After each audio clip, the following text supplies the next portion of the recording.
door. Want me to see who it is? No, never mind, Mary. If it's trouble, I'll tell her to go away. I said we were going to the theater tonight, and I meant it. Uh-huh. I'll believe we're going after we get there. That's my girl who said that. Package for Boston Blackie. Valuable package. Plenty valuable. You Boston Blackie? Uh-huh. Okay. Sign here and you get the package. All right. What's in this thing that makes it so valuable? And who's it from? I can't say who it's from, and I don't know what's in it. Only I got orders to tell you something, too. Don't lose this package and what's in it, and get it to the police as fast as you can. Here's an envelope with $1,000 in it for your trouble. So long. Hey, wait a minute. Hey, Blackie, I know good things come in small packages, but trouble comes in small packages, too. This is some kind of a gag, Mary. A valuable gag, according to messengers. Wonder what's in the package. I don't know. But this could be a frame-up. I'm not taking it to the police until I see what it is. Well, if it's valuable, maybe the sender wants it taken to the police for safekeeping. That's a thought. I wonder what's so valuable about it. Oh, maybe it's a box of money. $1 million. Oh, jewelry. No. Yeah, it's too light for that. It's certainly wrapped carefully enough. Must be priceless. Well, open the box, will you? Okay, here goes. What the... Blackie, am I seeing things? Somebody gave you $1,000 to take this to the police? Yes. And all it is a shoe. A worn and battered old shoe.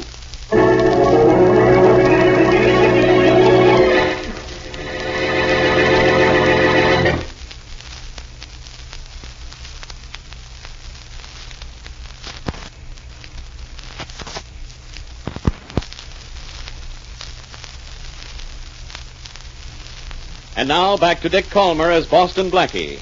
Enemy to those who make him an enemy. Friend to those who have no friend.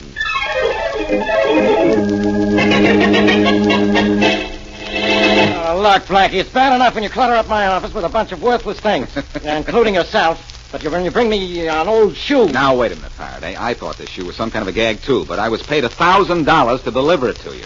So someone has a good reason for wanting you to have it. Yeah, well, let him send a mate to it, and I'll wear it. What do I want with an old shoe? Wait a minute, I just thought of something. What? Listen. Yes, Inspector. Matthews, there was a case about 9 or 10 years ago that's still unsolved. Yeah? A case involving a shoe print. We never found the shoe that made it. I think I remember something about it, Inspector. Well, check the files, will you? Tell me what case it was? Yes, sir. Right away. Well, Blackie, what do you think of that? I think it's wonderful, Faraday, if this is the shoe that figured in that case. Some shoe made that print. We never found the shoe. Mm-hmm. Why would anyone want a shoe brought to the police unless it was some kind of evidence in some case? Well, there might be other reasons. What other reasons? Well, I don't know. Seems just a little too simple that this shoe is evidence in a murder case. Oh, you always want to make things complicated, don't you? Well, this is one time... Yeah? Inspector, this is Matthews. Yeah? About that case, What Inspector, case was it? Could you find it? Yes. The only unsolved case we have involving a shoe print's the Richards case. That was 10 years ago. Thanks, Matthews. That's all I want to know for now. Okay. I remember the rest of the case. Yes, sir. Well, your memory's really sharp today, isn't it, Faraday? Yes, I know all about this now. The person who sent the shoe to you knows that it's evidence and doesn't want to be mixed up in it, which is also the reason it was delivered to you and not directly to me. We still have the plaster impression of that shoe print. Well, take the shoe and see if it matches the print. Oh, by the way, who was the chief suspect in the Richards murder? Don't tell me what to do. Tut, tut, tut. The chief suspect was Eddie Maley. He was a punk at that time, but he's an East Side big shot now. Eddie Maley, huh? That's right. Well, while you have a little conference with your footprint experts, I think I'll go down and have a little talk with Eddie Maley.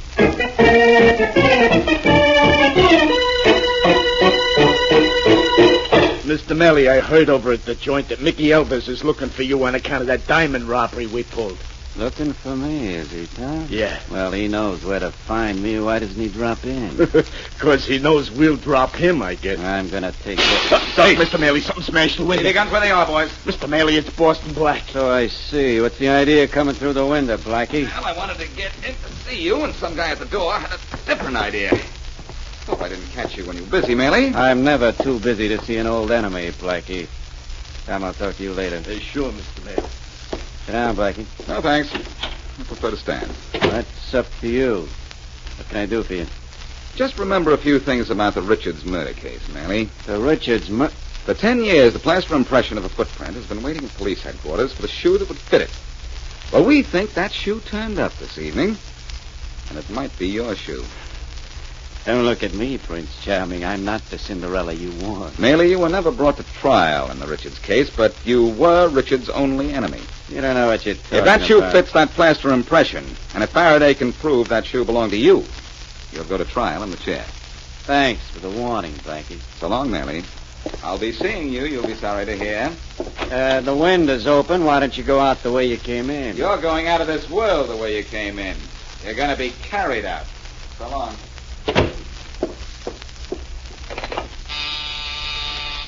Yeah, Mr. Melly. Blackie just left my office. You want us to muss him up as he gets to the front door, huh? No, let him go.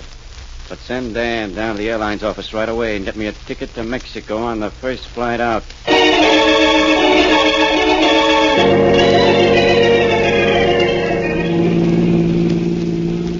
I had a lovely evening, not going to the theater. Mary, I'm sorry, honestly. I promise you we'll see that play tomorrow night, for sure. I'm sure we will. Unless tomorrow night you get another priceless shoe. The case of the priceless shoe is just about over, Mary. Oh? If Faraday was able to trace its owner, and if it fits a certain plaster impression, I'm going to run in and see him for a minute, get the good news. Well, I'll wait in the car if you don't mind. Okay. Look, there's time to go to a newsreel theater, if that's any consolation. Oh, it's better than nothing. I'll be right back. I'll use Faraday's private entrance so I won't get tangled up with the boys at the desk. Don't whistle at any characters while I'm gone. Any objections if I just whistle back? Hello, Faraday. Well, Blackie. What do you know? You didn't say get out of here. Well, And I know why, too. You want to thank me for helping you solve the Richards case. Yeah? It took 10 years, Faraday. You helped but solve the Richards case, all right. Well, that old shoe fit the plaster impression, didn't it? No. That's what I... No. That's right, no. N-O, no. But Faraday... Blackie, that shoe not only didn't fit the impression of the print in the Richards case, but it's a style of shoe that wasn't made till 4 years ago. And the print in the Richards case is 10 years old. Uh-oh. What's the matter, Blackie? You're not laughing. That old shoe gave our theory a good swift kick. Yeah, Faraday, you have a right to be wrong, but I know you aren't this time. Well, we'll have to forget about the Richards case and look at something else. Somebody sent me that shoe for a reason, you know that. Brilliant. Positively brilliant logic, Blackie. I know. That messenger had strict orders to deliver that shoe directly to me, but he was told that he was carrying something valuable. And I believe it, too. Here, take your old shoe and get out of here, will you? All right, Faraday. But I'll be back with it. Never mind. And if I can find the messenger who brought it to me, I'll be back with proof that it's valuable, too.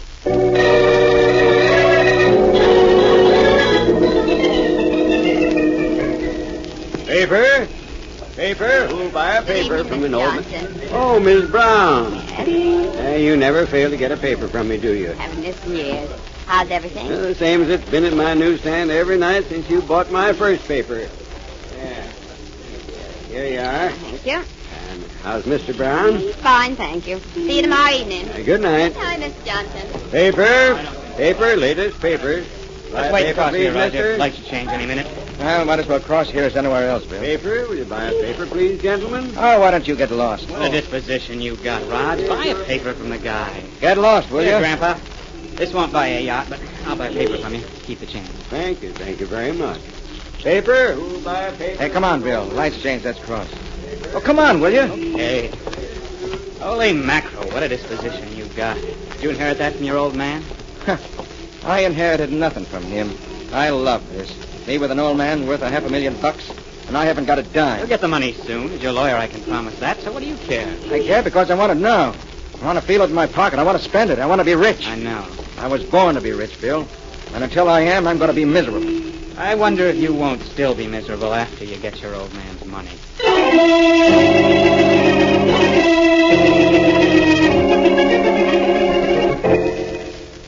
Oh, yes, Blackie. We have a messenger who answers to that description. Well, I'd like to see him if he's here. Just a minute. I'll get him. Oh, Blackie, I hope he's the one. We've been to almost every messenger service in town. We just luck the guy who delivered that shoe wasn't from a messenger service at all. Will you come in a minute? Come, Crap. Blackie, this boy fits the description you give me. Is he the one? Yes, he is. Well, at last. Oh, hiya, Blackie. Hello there. What's your name, son? Harry Young? Well, Harry. Yeah? Did you know what was in the package that you delivered to me early this evening? No, I didn't. Well, it was this old shoe. Huh? Who told you to bring it to me? Well, I can't tell you that, Blackie. I promised I wouldn't. Well, give me the address of the place where you picked up the package. This shoe may be involved in a murder, Harry. Well, in that case, I went to 2100 21st Street. 2100 21st Street. Yeah, that's right. Thanks, kid. Come on, Mary. Okay. Okay. We're going to 2100 21st Street so we can learn something new about an old shoe.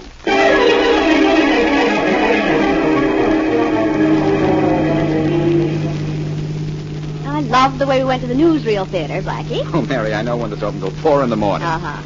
Yeah, there's 2110 21st Street. Uh-huh, and there's 2108. 2106. 2104, going down. 2102. Next is 2100. Yes, there it is. The real estate sign says, yes, that's it. 2100 is an empty lot. So I see. And it's one time when a lot tells us nothing.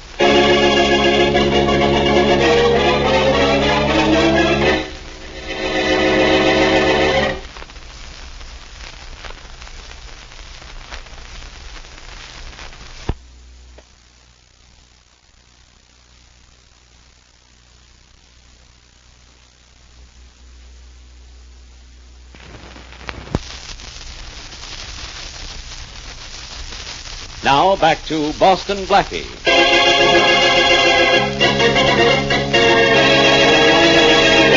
Blackie receives a package, the contents of which are supposed to be valuable. But all the package contains is an old shoe. Blackie surmises that the shoe is the one which made a footprint in a 10-year-old still unsolved murder case.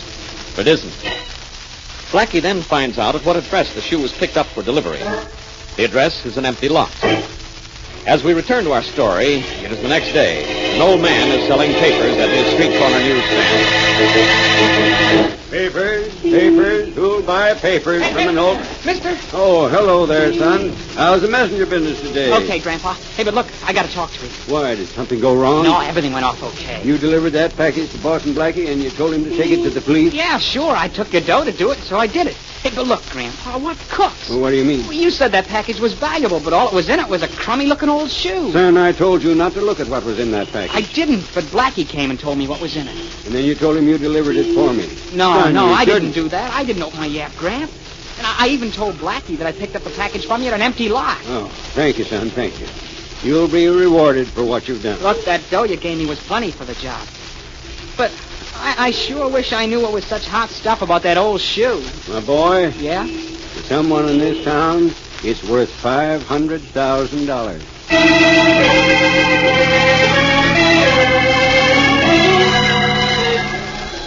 Plane leaving at gate 11 for Washington, Dallas, and Mexico City. Plane leaving at gate 11 for Washington, Hello Dallas, there. Mexico You speaking of City. me? You don't mind? Well, maybe I do. Well, maybe you better not. Going somewhere, Maley? How'd you know my name? I make it my business to know the names of guys like you, and the faces, too. My card. Well, badge, yeah? Williams is the name, Maley. Deputy Inspector Williams. Now that we're old friends, maybe you'd like to come along with me. Some other time, Williams. I have other plans right now. Plans for a trip on a plane, huh, Maley?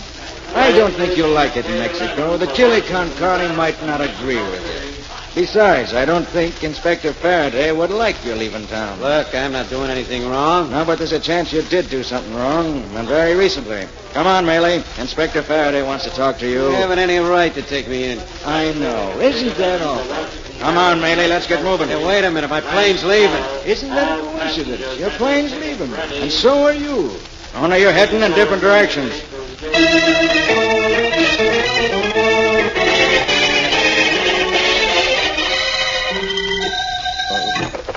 Homicide, Faraday speaking. Inspector Faraday, this is Deputy Inspector Williams at the airport. Yes, William.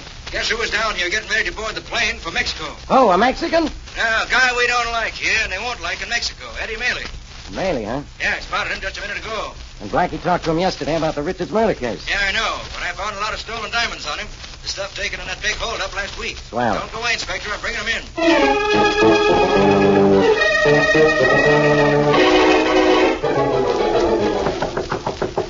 Roger.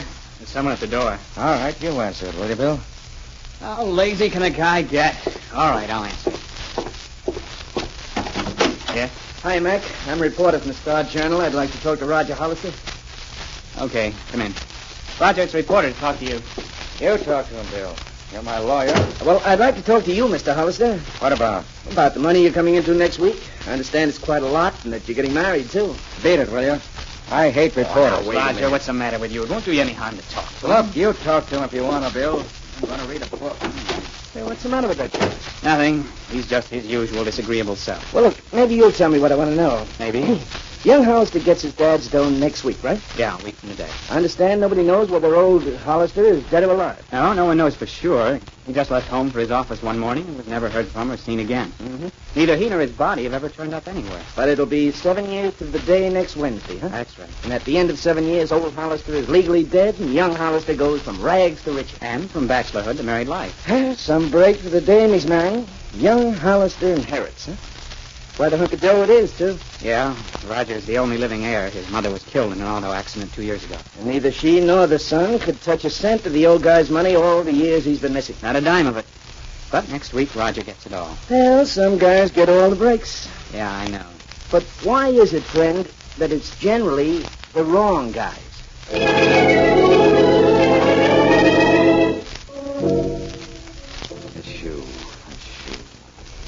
Blackie, will you stop it? You know you've been sitting there staring at that shoe for a half hour. I know it.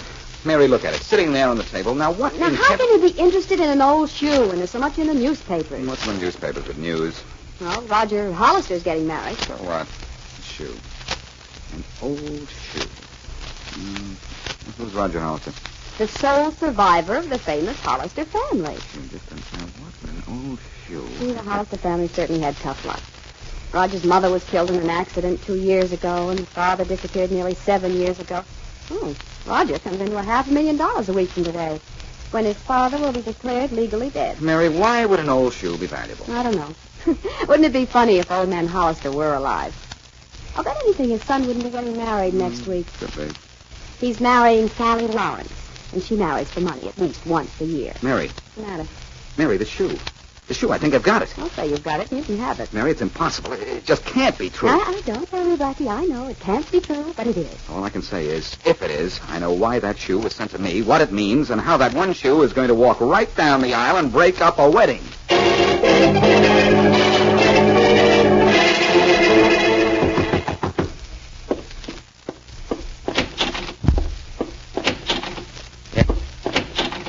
Yes? Are you Roger Hollister? So what if I am? So you're just the guy I want to see. Hey, nobody invited you in. I took the invitation for granted. I'm Boston Blackie. Boston Blackie, huh? What do you want with me? Not much. From what I hear of you, you're not worth much. But you will be a week from today. Does this shoe look familiar to you? No. Should it? No, not especially. But would you say it was the size shoe your father wore? How should I know? I haven't seen my old man for almost 7 years. And you've really missed him, haven't you? Look, what did you come up here for? To insult me? No, but now that you mention it, certainly isn't a bad idea. That is, if it's possible to insult someone like you. I'll tell you what is possible. You're going to be thrown out of here on your ear. Which ear? I'm particular about which one I land on. This ear. Oh, right ear, wrong ear. Oh, right ear, wrong ear. Oh, right ear, wrong ear. Oh, right ear, wrong ear.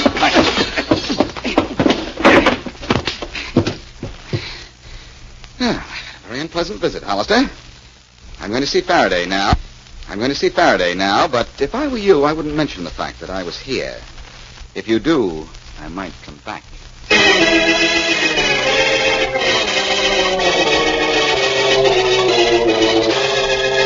Well, Faraday, whose fingerprints were on the old shoe?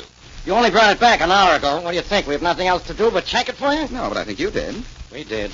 Your fingerprints were on it. And yours. Uh-huh. And the lab technician. Uh-huh. And another print, too. How fresh is that other print? Very. It was made in the last day or two, I'd say. And made very definitely, too. You know whose print that is? Yeah. We have a duplicate in our non-criminal file. Naturally. But I hate to tell you whose it was. You won't believe me. I'll tell you whose it was. Go ahead. Whose? It was Martin Hollister's. What? The man missing for so long. Just give me an envelope and a piece of paper, lend me a policeman, and I'll find him for you, too.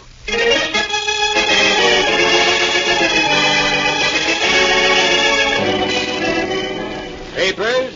Papers? Who's my papers?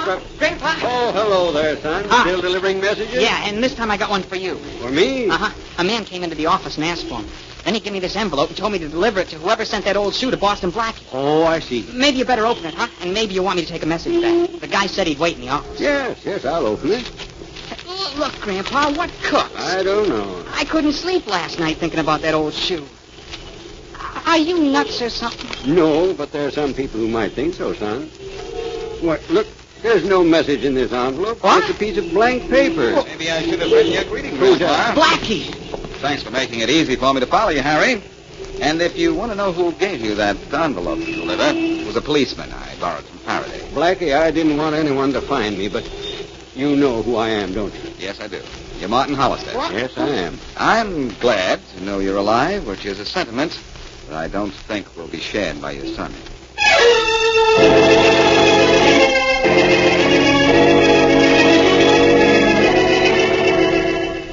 Well, Mr. Hollister, how does it feel to be back from the dead? Never having been dead, Miss Wesley, I wouldn't know. But as Blackie probably told you, my whole scheme was to make it known that I was still alive, but not to give up my disguise as the old newsstand owner on the corner. I had to break through your disguise to prove my theory to Faraday, Mr. Hollister. I may have brought you out of hiding, but I didn't upset your primary purpose in sending me that shoe. Oh, what was that, Blackie? To prove he was alive so his son Roger couldn't get his money? Exactly. Hollister was going to continue to let the world think him dead if his son Roger changed his ways. Yeah, but he didn't change, Miss Wesley. I opened my newsstand on a corner that he passed every day just so I could watch him. But he continued to be the same Roger Hollister I ran away from. And my wife was just like him. I see where your son's marriage to gold-digging Sally Lawrence has been called off. Yes, I read that. No money, no love. Well, I assure you, my son isn't upset about it. I don't imagine he is. No. I like the way you tied up your fortune so that it couldn't be inherited until you were declared legally dead. My family deserved to live in comparative poverty, Blackie. As you guessed, I hoped it would change them, but when it didn't, I decided never to let them see me again. Nor let your remaining heir get your money. Well, you certainly accomplished your purpose. But I can't understand why your son never recognized you if he passed your newsstand every day. Well, you see, I've changed a lot. I left town at first and became quite ill. I had lost a lot of weight. My hair had turned quite white. And then I came back to open the newsstand when I was sure I wouldn't be recognized and could watch Roger without his seeing me. Oh, I see. Well, Mr. Hollister, I guess that's that. We've accomplished everything we set out to do. Oh, did we, Blackie? Oh, hey, that's right. We never did get to the theater, did we, Mary? Oh, we never even got to a newsreel. Say, I've got an idea. Suppose you and I and Mr. Hollister go to the theater tonight. No, thank you, Blackie. I don't care to get to the theater. Well, in that case, Mr. Hollister, by all means, come with us. We'll never get there either.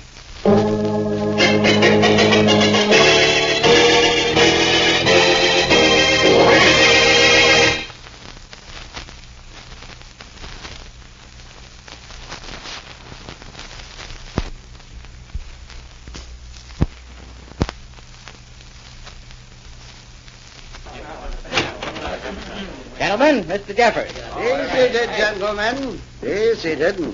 The entire board is here, Mr. Jeffers, except Williams of the credit department. And why is he not here, Mr. Wilson? His wife is sick, sir, but his reports are ready. I've brought them for him. Well, thank you, Mr. Wilson.